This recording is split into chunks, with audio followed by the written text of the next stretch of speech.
Hello, my name is Fiona Kennedy. I'm very excited to be talking to you today and also to share with you Rosie, who's my favourite dog in the world, and she does like to be involved in these presentations. She doesn't know much about post-traumatic stress because she's not really had too much of that in her life. But I wanted to talk to you today about post-traumatic stress reactions and working with those. And just thinking a little bit about where we're up to in terms of how we're dealing with those as therapists.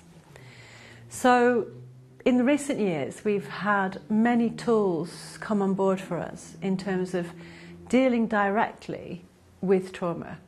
So lots of protocols and procedures and theories around reducing the effects of trauma after it's happened. So one of those could be Edna Foa's exposure for trauma. Another could be trauma-focused CBT. Another one is EMDR. There's also a developing ACT for trauma.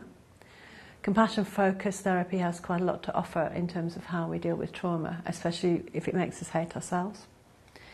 So all of these things are available to us as therapists, and we can feel, I guess, better equipped to deal directly with trauma than we used to be. However, of course, as always, life is not that simple. So even if someone has what you call a type 1 trauma, where maybe they've had a car accident, this can still have quite significant effects on their perception, on their experience, and on their personality.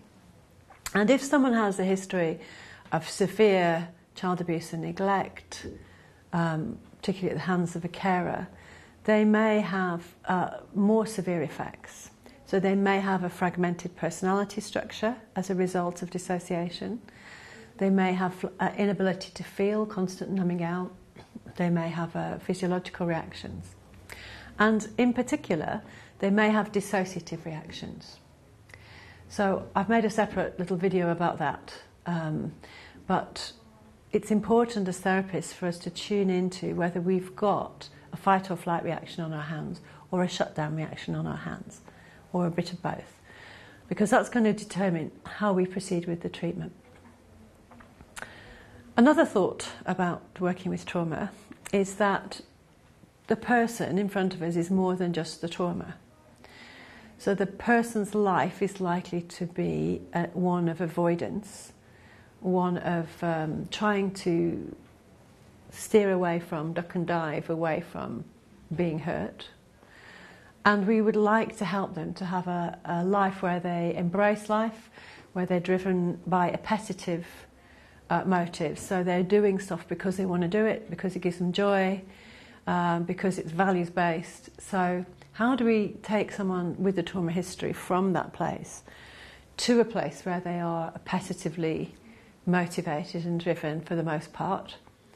So those are my thoughts on trauma. Thank you very much, and see you soon. Bye-bye.